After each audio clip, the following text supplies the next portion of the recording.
Boa tarde. Eu sou soro positivo, sou aidético. As pessoas têm medo, vergonha de falar que é aidético. Eu não tenho, não. Eu sou soro positivo.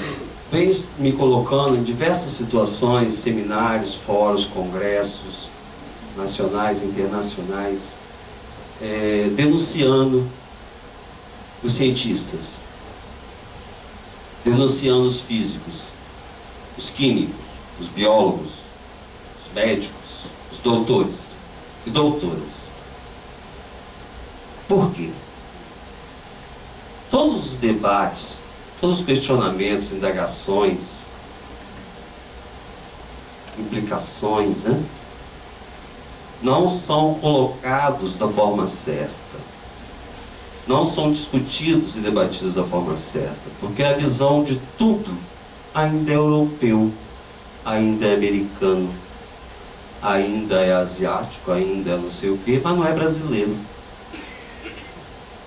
O que falta a nós é assumirmos a nossa identidade, estudarmos a nossa identidade, a nossa memória, a nossa cultura.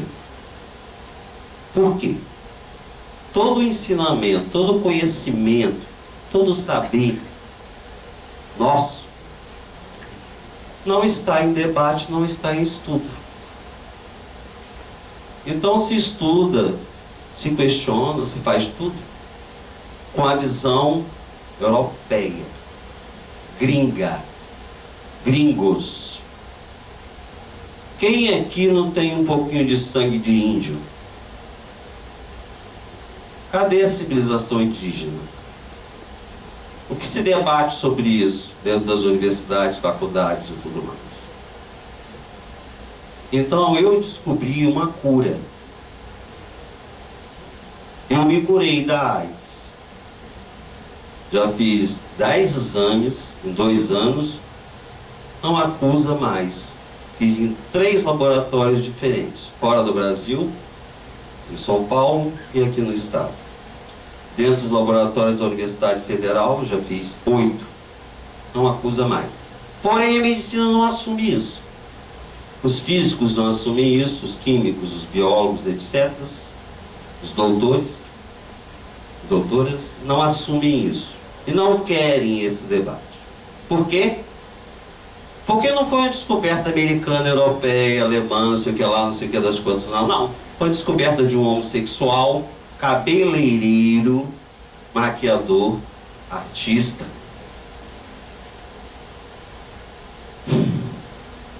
Que descobriu. A quem interessa saber o que o negro descobriu, o que o pobre descobriu? Ao qual o professor e professora, doutor e doutora vão se abrir, qual universidade e faculdade, para discutir sobre isso, para debater sobre isso, e muitas outras coisas como vocês dois falaram. Estão de parabéns, são super inteligentes. Agora, o que eu acho uma ideia minha, né? Eu vim mais para provocar, como vocês são provocativos, eu também sou. E a maioria das pessoas que estão aqui são muito novas, não sabem das malícias, né? E dos defeitos do sistema, né? Concluindo, a minha pergunta é o seguinte: o que se tem de estudo em todas as áreas de estudos, tipo dos conhecimentos, dos saberes, o saber maior para a sabedoria, né? Nós buscamos a sabedoria prática, não teórica. As teorias vão caindo, vão cair cada vez mais. Você precisa do filósofo, mas você precisa de uma pessoa, de um filósofo muito espiritualizado. Não estou falando de religião. Muitas coisas mudam no invisível. Por que ninguém fala sobre a área espiritual? Medo? Por causa dos dogmas, das religiões? Eu não tenho medo. Não tenho medo de nada. Não tenho medo da morte. Enfrentei ela. Enfrento o tempo todo. Levei tiro dentro da UFS. Levei porrada. Defendendo estudantes, defendendo os saberes, os conhecimentos. Então eu sou visto como marginal. Gandhi também foi visto, Jesus Cristo também, Matheus Calcutá, Lampião, Chico Xavier, Chico Mendes, todos são vistos como bandidos marginais, né? Então o que eu pergunto, o que eu coloco para vocês? O que nós vamos conversar, falar, questionar, debater, incluindo a civilização indígena. Existem estudos sobre a civilização indígena e seus conhecimentos dentro de todas as áreas dos saberes.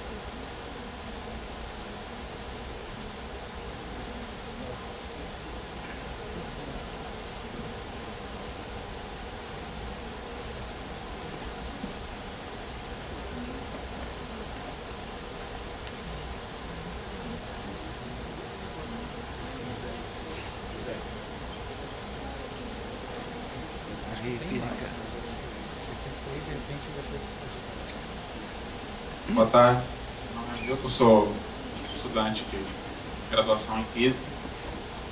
E eu queria botar um comentário e uma observação sobre algumas coisas que ele tinha falado sobre arbitrariedade na física e no estudo das próprias ciências. Como, por exemplo, a gente vai acompanhando alguns pesquisadores e algumas pesquisas fora da universidade ou aqui, e você vê que certas pessoas, certos pesquisadores, eles vão fazer um trabalho experimental. E eles vão colocando, eles vão recebendo verba e vão tentando descobrir uma coisa sem saber o que eles querem de início. Eles vão fazendo como se fossem alquimistas, vão fazendo produtos arbitrários. Eles querem chegar num ponto, mas não sabem como. Vão fazendo de forma arbitrária, sem fazer um estudo antes, sem tentarem descobrir alguma coisa antes. Eu queria saber como que isso influencia positivamente ou negativamente no avanço da ciência. Se isso, na minha visão, isso não traz nenhum avanço. Você tentar ir produzindo e dopando novos materiais sem você saber o que você está fazendo a fim, o que você está fazendo a fundo. E fica essa sensação de que você está voltando no tempo e não fazendo ciência novamente, não fazendo ciência para frente.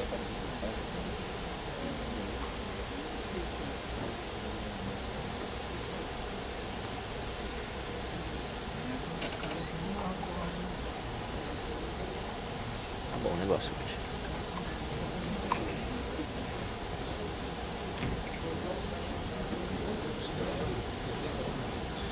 A gente tem uma limitação, né, José? Porque o auditório vai ser usado às 6 horas. Então a gente vai tentar fazer o mais. Mas você pergunta, quais os limites da ciência? Bom, as ciências naturais, elas vão até onde elas têm capacidade de controlar o seu objeto e explicações teóricas dentro do seu método para isso. Por exemplo, você não pode colocar, o que não pode medir, o que não pode botar dentro de uma equação, o que não pode colocar sob experimentação, você não fala. Por exemplo, o que havia antes do Big Bang? O cientista pode falar, o Bosco aqui como pessoa, ele pode dizer, olha, eu acho que tinha, não sei o que, eu acredito, isso, aquilo e tal. Agora, o que a física diz? A física não tem instrumento para chegar lá. Então ele não pode nem dizer, a ciência prova que não existia nada antes do Big Bang, ou a ciência prova que existia um ser superior antes do Big Bang. Esse é o limite que a ciência não chega. Os cientistas ultrapassam esse limite da ciência porque são seres humanos, são seres sociais. Então você pode ter um biólogo, um físico que diz, eu vejo aqui, estudando a evolução, eu cheguei à conclusão de que Deus fez isso aqui de forma evolutiva. Ou o outro, que é a fé dele. Ou o outro pode falar da mesma forma, ver a mesma coisa, estudando a mesma ciência, e dizer, olha, eu estudando aqui, eu vi que pela essa evolução Deus não existe. Um está expressando a crença dele e o outro também, com relação à mesma ciência. Os dois podem concordar na explicação da evolução. Agora, nenhum dos dois pode dizer que a ciência que eu estudo provou que Deus está aqui, ou a ciência que eu estudo provou que Deus não está aqui. Isso é um limite com a ciência não chega. A ciência, ela não pode falar, por exemplo, do que tipo de organização social nós devemos ter. Ela não pode chegar e querer ela substituir a política. Por exemplo, isso é uma coisa que muita gente acha, que se você botar um técnico numa secretaria, ele vai resolver as coisas, ou no ministério vai resolver as coisas. Um cientista vai resolver as coisas. Não vai. Por quê? Há concepções com relação ao meio ambiente. Vou botar então um biólogo, um ecólogo no Ministério do Meio Ambiente. Qual a visão que ele tem a respeito da ecologia? Com relação ao transgênico, ele tem aquela visão reducionista de que pode mexer aqui que não altera lá, ou ele tem uma visão sistêmica? Vai depender. Então, a ciência não pode substituir a política. Quem vai definir o que nós vamos fazer a respeito com relação ao meio ambiente, com relação à saúde, é a própria sociedade. Não é um cientista que vai dizer, nós não estamos vivendo a República de Platão, em que alguns alcançavam conhecimento, e na época dele eram os filósofos, né? E os filósofos deveriam governar. A ciência pode dizer como as coisas são feitas. Como nós devemos fazer as coisas não é assunto de ciência. Então tem vários limites. E o limite é aquilo que ela não pode colocar dentro da sua metodologia. Aquilo que ela não tem instrumental para poder abordar. Então, espírito, Deus, alma, organização social. Sua física não tem como tratar com isso. Apesar do que físicos, biólogos e tal se atrevem. Se atreve no sentido do seguinte: se eu tenho uma visão teísta ou ateísta, o correto na sociedade é você ou não debater isso, que é questão de crença, está na esfera do privado, ou você debater usando argumentos próprios para isso. Só que dá trabalho discutir com argumentos próprios para isso. Porque o cara tem argumentos para acreditar e o outro tem argumentos para não acreditar. Como é que você pega um atalho? Diz o seguinte: não, Deus não existe porque a ciência provou. Faz o tal de Richard Dawkins, né? Que é muito mais um ateu proselitista do que um cientista. Vai escrever Deus um delírio, ele não está fazendo ciência. A classificação lá no livro dele, na tradução em português, está religião, ateologia, só não está ciência. Não está zoologia. A autoridade que o zoólogo tem para falar sobre isso é a mesma que um cardeal tem para falar sobre zoologia. Só que ele se esconde sobre a ciência para ele ter que evitar. Então, o que é melhor? Você chegar e dizer: olha, eu defendo uma sociedade capitalista. Aí você encontra um cara que fala assim: poxa, mas eu passo fome pro cara da sociedade. Não, você vai ter que argumentar porque que você defende. Aí ele vai ter que argumentar com o cara. A outra apresenta uma série de argumentos para ser contra o capitalismo. Aí o outro tem que dizer também, tem que rebater esses argumentos. É mais fácil dizer assim: eu defendo o capitalismo porque as leis da natureza são as leis do individualismo, da concepção e da competição, e o capitalismo é isso. Pronto, é a ciência que prova, não sou eu. A ciência prova que o homem é egoísta e qualquer sociedade não capitalista exigiria a superação do egoísmo, então a ciência provou, acabou a discussão. Essa transgressão de limites, ela é muito cotidiana no nosso meio. E é isso que faz os nossos debates serem tão irracionais. Os nossos debates hoje em dia são irracionais. Se debate ciência de uma maneira religiosa e acaba não se debatendo racionalmente, de fato, a ciência, a religião, a política e as coisas que devem ser debatidas do ponto de vista racional. Com relação ao Boaventura de Souza Santos, é difícil falar dele porque eu escrevi muito sobre ele. Que é uma pessoa que eu acho que tem uma posição política, social muito interessante, mas a visão de ciência dele é péssima. Ele é daqueles caras que pega a metafísica dos cientistas e diz que a ciência descobriu um novo paradigma social. Está errado isso. Eu quero lutar por um novo paradigma social com argumentos sociais. Eu não preciso do físico me dizer que a sociedade tem que ser solidária. Se eu acho que a sociedade tem que ser solidária, eu acho isso por uma questão de sobrevivência. Não porque um biólogo, um físico ou um químico falou. E naquele livro dele, um discurso sobre a ciência, ele comete uma série de erros. Erros que quem estuda ciências humanas sociais não percebe porque nunca estudaram ciência. Então teria muita coisa para falar, tem texto que eu posso te passar depois e tal. Eu acho que ele é um desses que acha que... eu acho que ele faz um abuso, em vez de um uso. Embora seja uma pessoa extremamente solidária aos movimentos sociais, uma pessoa politicamente muito importante, e ele é sociólogo, não é filósofo, né? Mas um sociólogo de grande importância. Mas quando vai recorrer à ciência para poder fundamentar, ele não recorre à ciência. Ele recorre à coisa. Ele chega a dizer que o Capra fez uma teoria física a partir da visão taoísta. Não fez teoria física nenhuma.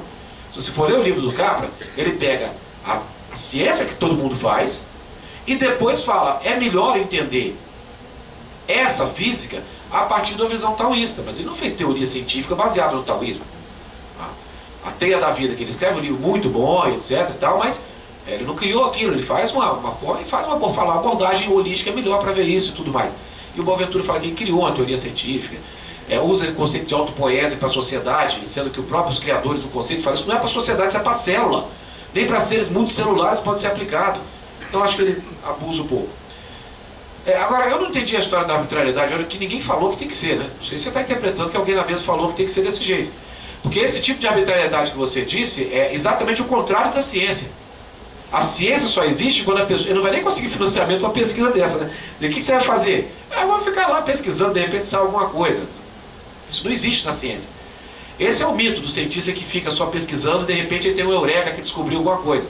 Porque se fosse assim, a ciência não seria feita em laboratório, seria feita o tempo todo. No ponto de ônibus você ia ver um cientista te futucando. O que você está fazendo? Sei lá, estou observando, de repente sai alguma ciência daqui. Mas não é assim que a coisa acontece. Sem uma teoria, sem uma compreensão prévia, você sequer constrói o laboratório. Você não constrói o laboratório. Você não faz um telescópio só botando uma lente do lado da outra e tudo mais, né? Então isso aí é a anticiência. O período do Renascimento, por exemplo, por que ele não foi o período da Revolução Científica? Ele tinha muito levantamento de dados, misturado, alquimia, magia, feitiçaria, um monte de coisa misturada com pesquisa. Mas não tinha uma síntese teórica que só veio, que só começou a aparecer com Galileu e se concluiu com Newton. O período do Renascimento era só de levantamento de dados, riquíssimo, mas não foi um período de ciência. A Revolução Científica veio depois, quando se estabeleceu uma nova perspectiva, uma nova teoria para ela. Bom, a questão da espiritualidade que ele coloca, a questão que está fora dos limites da ciência, ela tem que ser discutida sim, tem que ser refletida, tem que ser debatida, mas é uma das coisas que eu acho que está fora do limite da ciência. Ela tem que ser debatida em fóruns específicos, aí ela é uma questão importante para a humanidade, como todas as outras dimensões. Todas as outras dimensões. Como ele próprio falou, a espiritualidade nem está necessariamente ligada com a religião, mas é uma questão importante para a nossa discussão, a musicalidade, a estética, a arte, a espiritualidade, a transcendência, enfim, tudo isso faz parte dessa totalidade a qual eu me referia na minha primeira fala. Eu só quero acrescentar, o tempo está acabando, né, José? Eu só quero acrescentar uma coisa, então, eu vou ser bem sucinto. Sobre o que você levantou em relação aos limites da ciência e o comentário do Maurício, eu vou discordar levemente do que ele falou. Eu acho que existe na prática científica, eu acho que precisa ter, ao mesmo tempo que a gente precisa ter assim, rigor, disciplina e tal, aquela coisa que eu estava comentando, a gente precisa também ter ousadia, e talvez seja esse o ponto mais difícil de você balancear as duas coisas, né? Eu estava lembrando que, a respeito do comentário que o estudante aqui da física levantou, né? Pô, esse negócio de você ficar, experimenta isso, experimenta aquilo. Mesmo depois da fase do Renascimento, mesmo depois do começo, né, da ciência, né, houve alguns casos ao longo da história em que a gente via que existia uma fase inicial em que a gente é tão cego em relação ao fenômeno que a gente tem que começar a fazer uma série de experimentações de uma maneira quase alquímica. Eu acho que os biólogos até hoje, de uma certa maneira, eles ainda estão nessa fase. De uma certa forma. Isso não é pejorativo, não, é porque a coisa realmente é bastante complicada. Então, você tem que ficar, sabe, fazendo experimento, levantando informação, você fica levantando dados, né? Até você chegar a uma hora que você fica analisando dados, levantando dados, analisando dados, esperando que uma hora aquele troço condense de alguma forma e chova na sua horta. Entendeu? Então, existem fases que, eu não sei se é esse o caso que você está vendo, entendeu? Não sei. Não conheço o laboratório que você está falando, não me comprometa, não tenho nada com isso. Mas, enfim, o que eu vejo é o seguinte, isso pode acontecer, tá? Em relação a determinados fenômenos, isso pode acontecer. Mas a gente precisa ter, eu acho que a grande vantagem da gente em relação aos pré-renascentistas é que hoje a gente tem consciência de que a coisa é assim. E a gente não precisa pretender fazer ciência coletando dados. Se a gente entende que a gente está numa certa fase durante a qual a gente precisa da coleta de dados, mas que a gente está trabalhando no sentido de superar essa fase, assim que a gente tiver alguma ideia, a gente vai começar a levantar hipóteses, porque o levantamento de hipóteses a respeito de qualquer coisa é parte integrante do processo de construção do conhecimento. Isso a gente já sabe. Não precisa mais debater isso. Isso é uma verdade estabelecida. Então é natural que a gente vá chegar num momento, a gente vai levantar hipóteses. Pô, mas esse troço, será que não é assim? Será que eu não sei? Será que tal coisa não tem? Entendeu? Então, se a gente for honesto, acho que esse é o caminho natural. Então isso pode acontecer.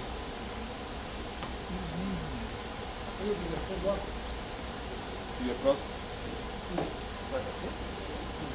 Tá vigiando a porta. 8 minutos, eu não sei como é que fica. Ele tá vigiando a porta se chegar alguém lá. Deixa as pessoas levantarem as questões. Aproveitar 8 minutos, são 8 minutos. Eu queria fazer uma pergunta para o professor Bosco, especificamente. Eu sou bióloga, meu nome é Patrícia. Percebeu o engodo? Eu sou Patrícia, sou bióloga, sou professora aqui na universidade na parte de ensino de ciências e biologia. E eu fico pensando, né, eu costumo tratar muito em uma disciplina que eu tenho particularmente sobre a questão da bioética, né, que foi uma questão que vocês particularmente você abordou aqui. E eu fico pensando, né, eu estou perguntando, né, como é que fica essa questão do financiamento privado de laboratórios em instituições públicas?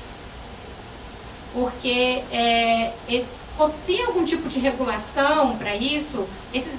Essas pesquisas que são produzidas nessas instituições públicas financiadas pela iniciativa privada, tem alguma regulação, alguma regulamentação que diga, né, que não é uma fraude que está se fazendo, ou a questão ética, um estatuto, né, alguma coisa nesse sentido?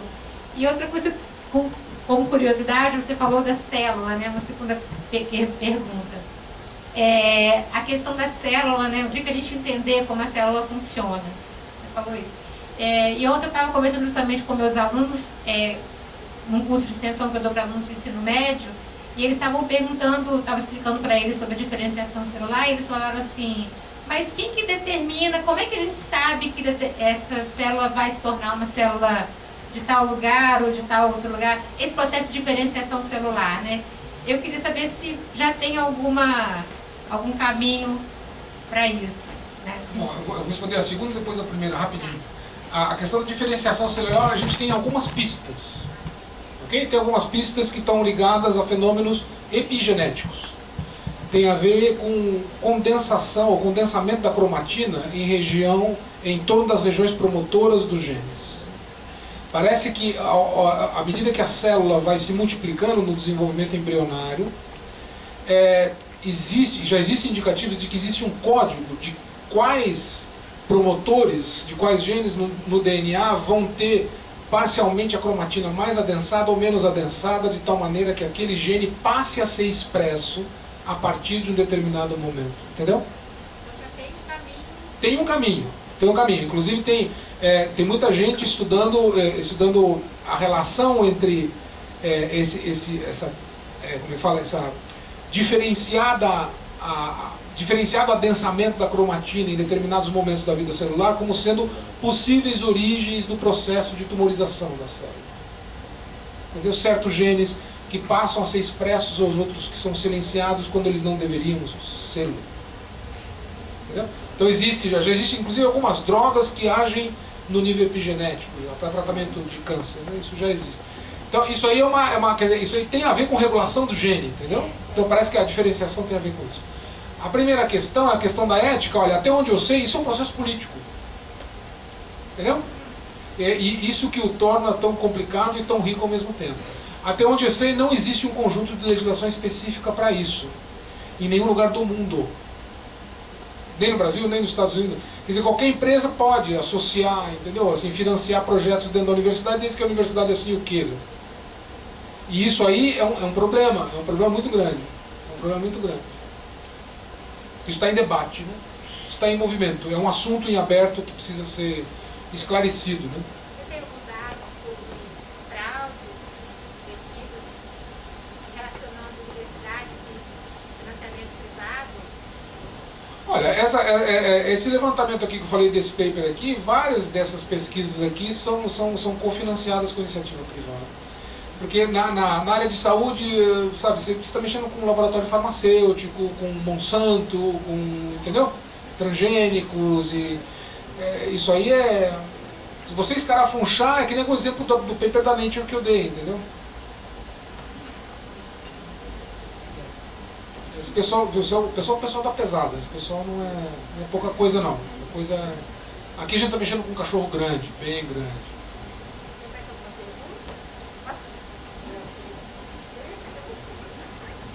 Boa tarde, meu nome é Rodrigo, eu sou estudante de Ciências Sociais. Na verdade, eu queria confessar que meu primeiro vestibular foi para Física.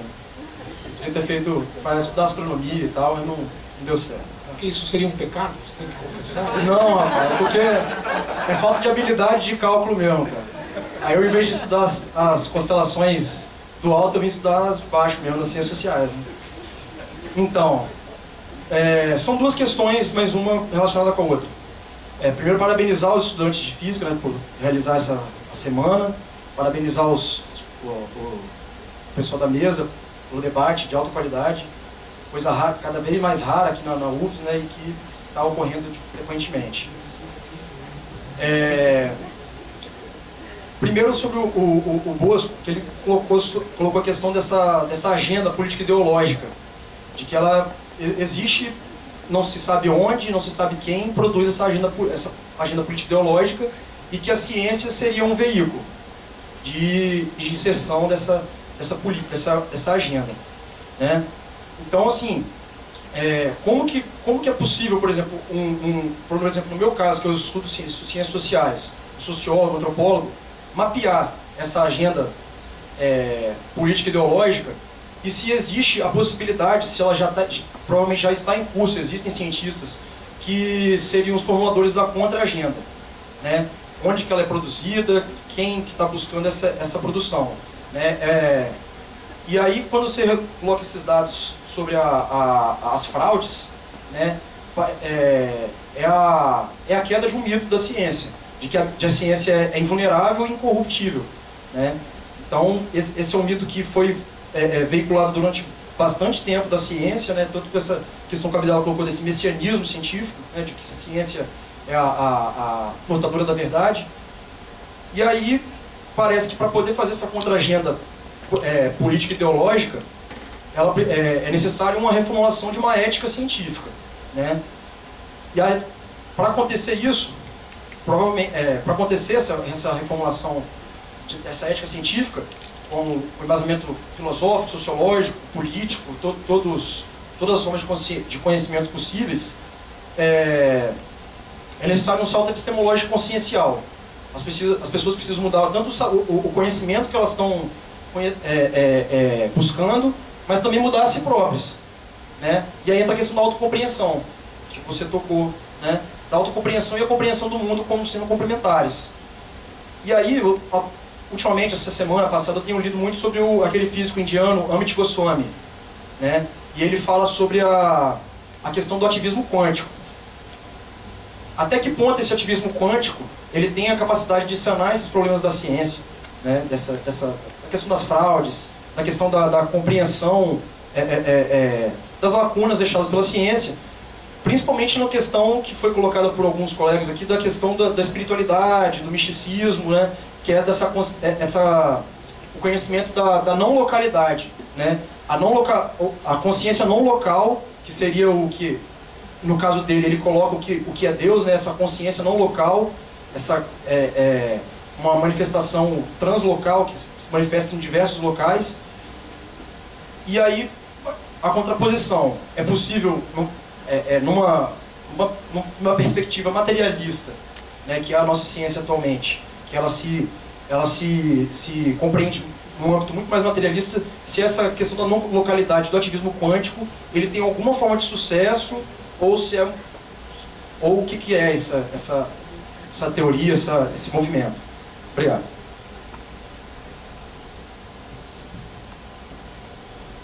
Olha, me desculpa, não, de maneira não estou querendo sacanear não, mas o que você falou dá para escrever uns 4 ou 5 livros.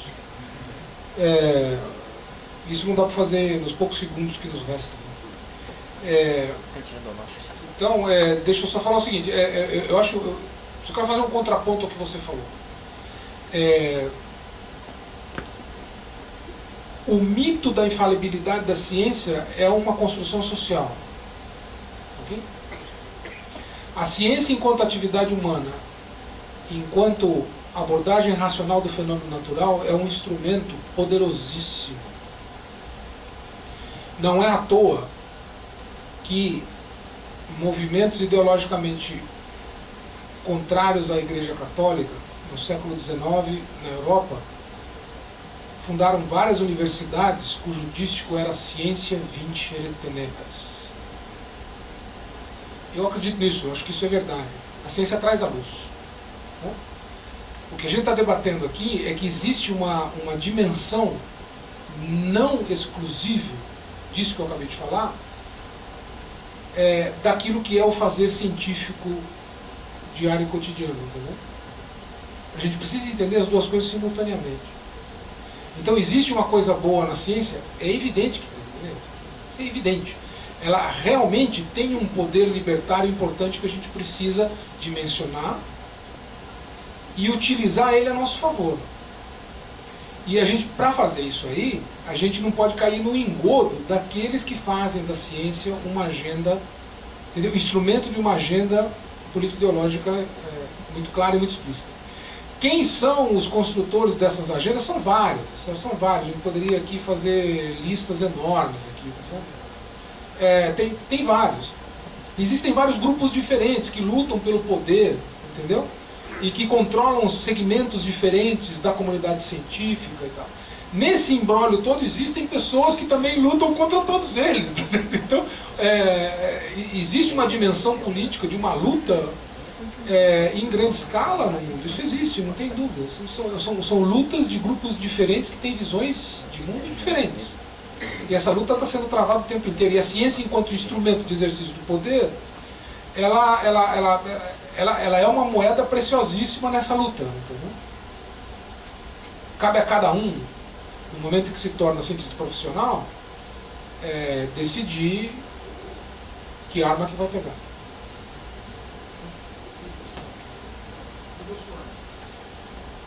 Olha, o que eu conheço dele é o seguinte, eu acho que ele tem uma visão de mundo, ele é um pensador, ele tem uma visão de mundo, né? Mas a questão das fraudes eu acho que é muito mais profunda do que isso. O que ele propõe leva as pessoas a uma reflexão profunda de si mesmo e a um processo quase meditativo, de abertura de consciência para mexer com a realidade interior de cada um. É claro que quanto mais as pessoas se trabalharem, parece que o mundo melhora, isso não há dúvida. Mas a questão das fraudes da ciência, eu acho que o buraco é mais embaixo, entendeu? Essas 2.000 fraudes que eu estava falando aqui, essas coisas, esse cenário catastrófico que a gente está vivendo hoje em dia nessa área, é uma coisa ligada a interesses globais muito grandes, entendeu? São coisas... eu acho que o Amit não tem esse poder, não. Pelo menos no curto prazo.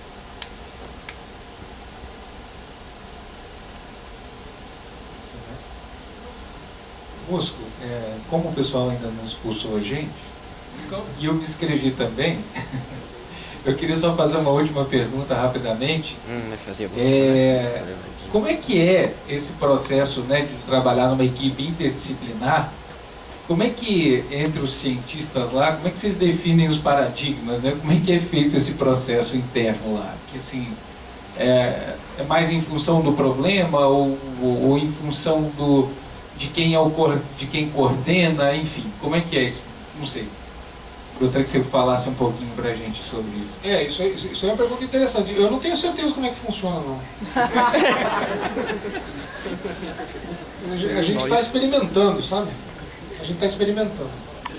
Como outros tantos, né? Tem grupos diferentes que têm experiências de trabalho interdisciplinar diferentes. A minha experiência pessoal, eu conheço experiências de outros laboratórios, vejo como é que eles funcionam, mas tem vários grupos diferentes que estão experimentando coisas diferentes. E esse negócio de como é que se organiza a elaboração do problema, definição de metodologias apropriadas, os problemas que vão ser estudados, com que objetivo e tal, é uma coisa que depende de várias injunções diferentes. A impressão que eu tenho, a partir de experiências de outros grupos e do grupo do qual eu faço parte, é que parece que tem na própria ideia do que é interdisciplinar, existe uma postura pessoal de cada membro do grupo. Tem que existir uma abertura e um desejo de conhecer como é que o outro vê. Você tem que meio que aceitar a ideia meio metodológica, por assim dizer, de que a construção do seu paradigma passa pelo outro, entendeu? Então, quando eu disse no começo que eu não sei, é porque realmente é uma experiência muito nova para mim, entendeu? Muito para várias pessoas. Por exemplo, eu conheço um pessoal em Israel que faz um negócio interessante, né? O chefe do laboratório, que geralmente é um biólogo, eu acho que sempre nesses grupos o biólogo tem que ser o chefe do laboratório, porque ele é o experimental, entendeu? Ele que levanta o problema, ele é o cara que, entendeu? Mas enfim, isso é minha visão pessoal. Mas esse pessoal de Israel, o chefe do grupo é um físico que se tornou biólogo, né? Eu costumo brincar dizendo que ele só não fez operação de mudança de sexo, mas foi quase, né? Ele é um físico de formação que se tornou biólogo. Ele é um biólogo muito digamos, respeitado.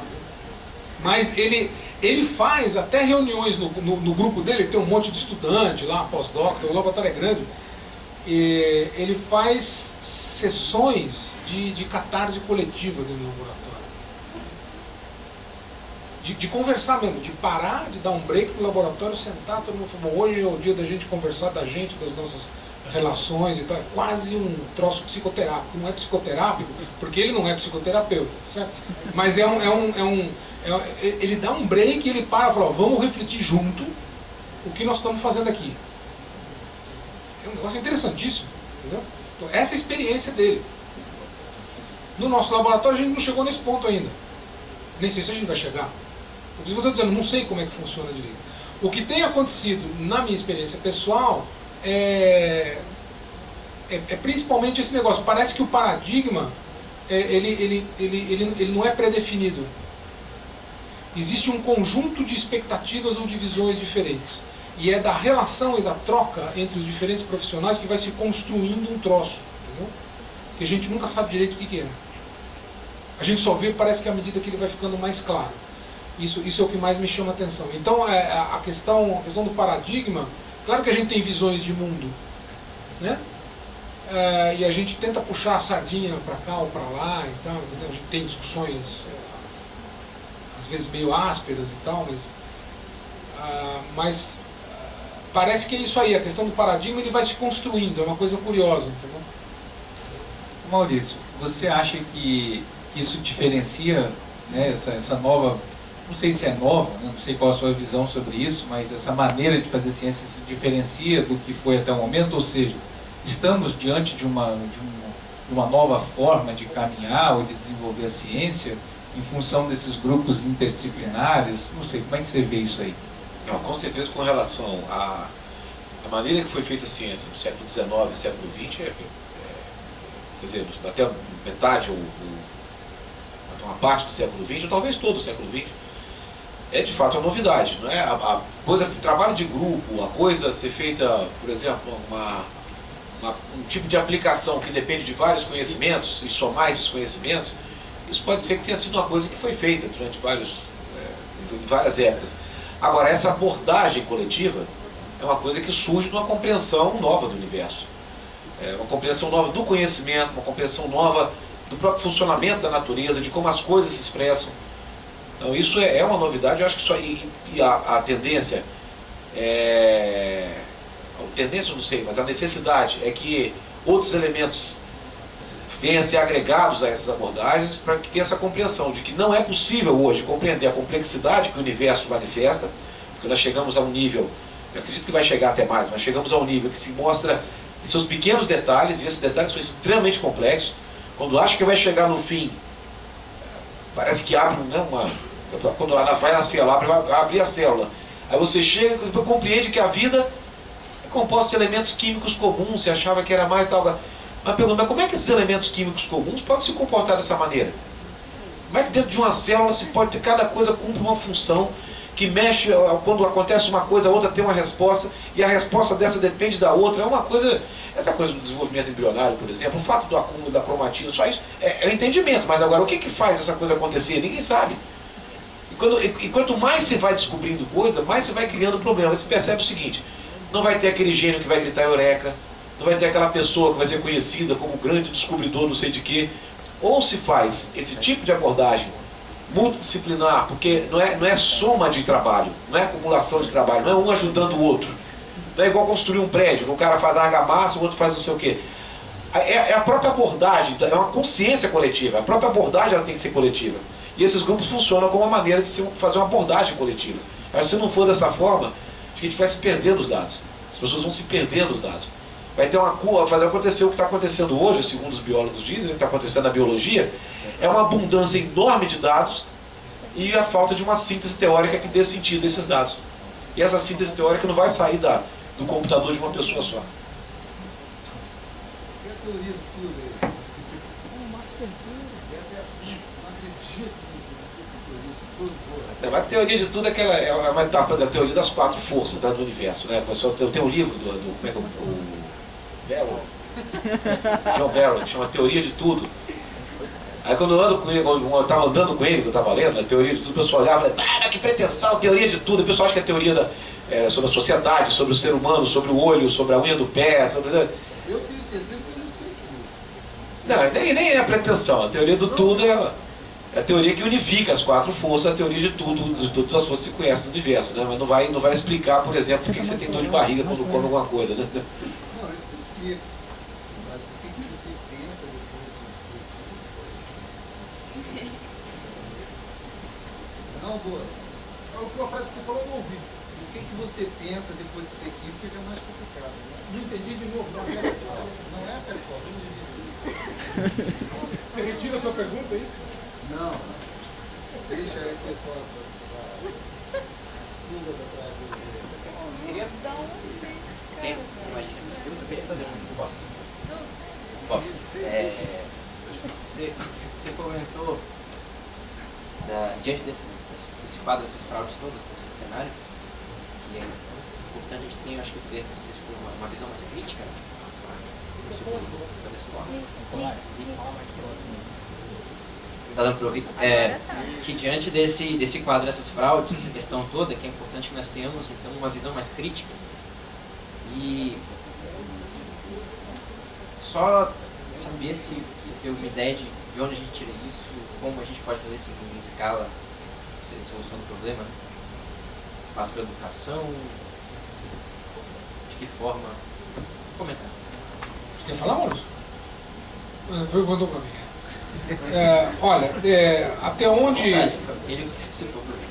Tem várias maneiras de fazer isso, mas uma coisa certamente é que eu acho que educação, é óbvio, né?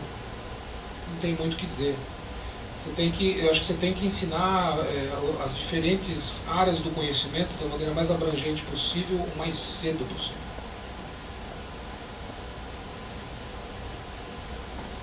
Eu concordo, mas cuidado com a ideologia. Não pode ter cuidado com as ideologias, elas existem, elas são um fato, você tem que aprender a lidar com elas. Deixa você desenhar o projeto dela.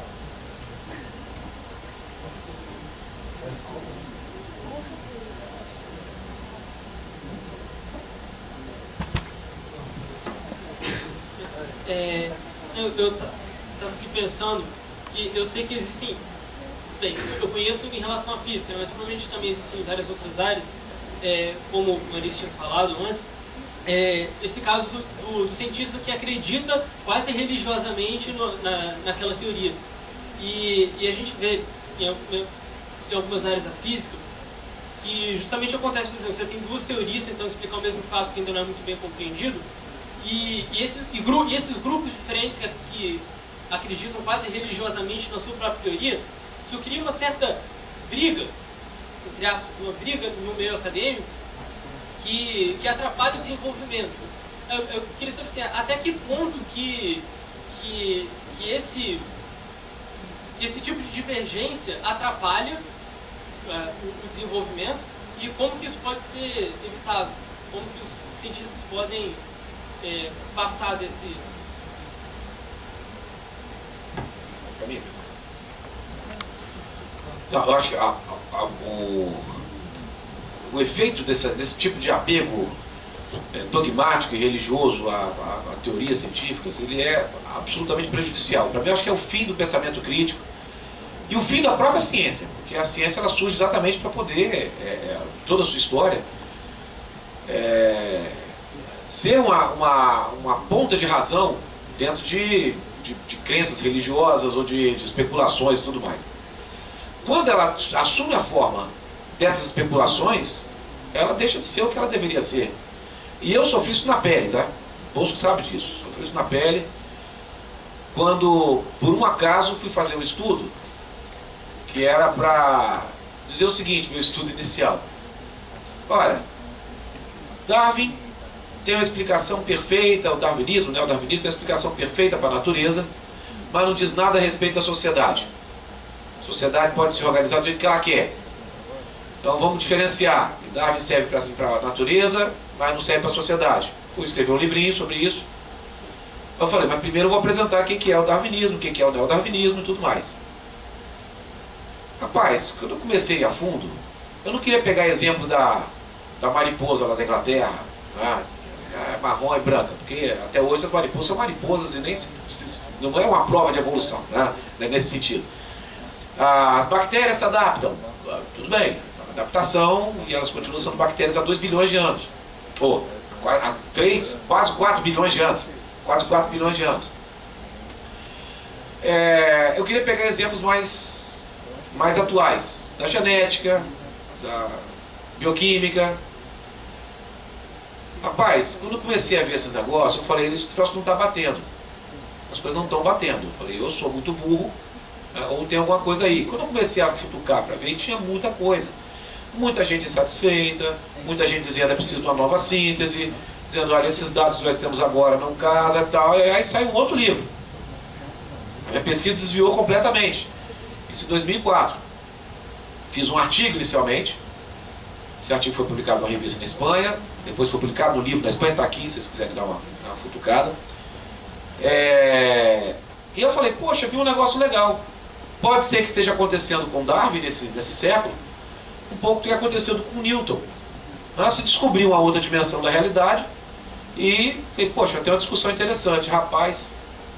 A discussão pode ter sido interessante para o Bosco, a gente conversava muito com ele, para físicos, para filósofos, para alguns biólogos, para alguns bioquímicos, mas para o staff da biologia, se tivessem o poder de botar em fogueira, eu estaria queimado, cara. Eu estaria queimado. Como fui na fogueira desse livro, esse exemplo que eu dei, foi uma espécie de fogueira. Já estive na Espanha 2 vezes falando sobre isso na Faculdade de Biologia da Universidade Autônoma de Madrid. Estive no México falando numa conferência como convidado, falando sobre isso e tal. Aqui na UFS eu fui falar, foram indicar meu nome para o seminário, do simpósio de evolução. Alguém falou que era coisa de religião, que eu falava de religião. E é extremamente incômodo isso. Você querer levar uma discussão, aí o pessoal, no negócio, fica te destruindo. Não, ele está defendendo o criacionismo. Sendo que no meu livro eu falo que criacionismo não é ciência. Não é explicação científica. A sua fé você pode ter, mas fala explicitamente. Aí os caras vão comer, um filósofo espanhol fez um artigo falando do meu livro, e que ele falava que eu falava tudo que eu nego no livro. Rapaz, é incrível. Isso atrapalha. Isso você cai no campo do debate irracional. A ciência vira um instrumento da irracionalidade. Isso evita qualquer avanço. Agora, como resolver isso? Aí é um pouco mais difícil. Há uma questão cultural, há uma ausência de formação filosófica nos cursos das graduações de ciência, nas licenciaturas. Você não tem. Filosofia da ciência é optativa. E alguns nem optativa é. Por parte dos filósofos também tem um erro, porque a gente vai lá trabalhar filosofia, e fica ensinando outra coisa que não tem nada a ver com a filosofia da ciência. Agora, eu acho que a reconstituição da formação, a formação científica adequada, tanto no ensino fundamental, ensino médio, nas graduações, é fundamental para as pessoas perceberem a ciência como um instrumento da racionalidade, um instrumento de conhecimento, e não como uma revelação da verdade que você tem que defender numa cruzada. Olha, eu vou dizer, os darwinistas ortodoxos fazem uma cruzada. Não, essa eu nem vou rir, os outros eu brinquei. É cruzada de verdade, de impedir publicação de artigo, de impedir que você fale no simpósio, de impedir que você, sabe, de gritar O Garcia Bellido, o geneticista, não sei se a menina da biologia saiu, a professora da biologia saiu. O geneticista espanhol, Garcia Bellido, quando o Máximo Sandin, que é outro biólogo espanhol, aposentou agora, estava na mesa, o Máximo colocava algumas perspectivas e tal, ele ficava gritando no microfone, "Você é louco! Você é louco!" Ele estava humilhando o cara. 10 anos depois, exatamente 10 anos depois, o Garcia Bellido saiu na capa do El País, falando tudo aquilo que o Máximo tinha falado, dizendo que era a nova descoberta da biologia. E como o cara é reconhecido mundialmente, estava falando, ele falou assim, olha, esse cara veio aqui gritando, me humilhou, as outras pessoas falaram, eu vi isso aí e tal, depois sai 10 anos depois, estava posando de... Isso é muito ruim, né? Isso é muito ruim. Mas agora eu acho que a formação, em outros campos, a formação, até em psicologia, acho que o cientista deveria ter, algumas pessoas têm problema psicológico, né? E coloca isso no seu trabalho científico. Mas a formação filosófica já ajudaria bastante, tá?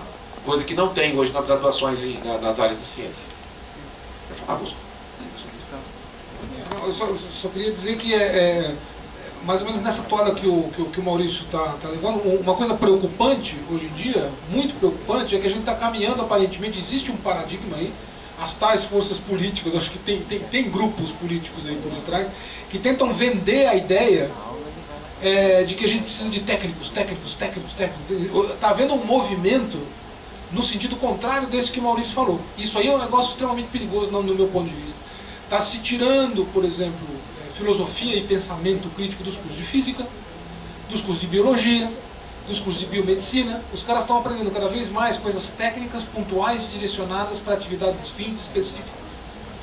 Então, isso aí é a receita, é a melhor receita do mundo para você criar pessoas sem poder de visão crítica sobre aquilo que faz e sobre a realidade na qual está. Isso aí é uma coisa ligada a políticas educacionais no Brasil como um todo e no mundo como um todo. Na Europa está acontecendo a mesma coisa. Então a gente precisa ter consciência disso.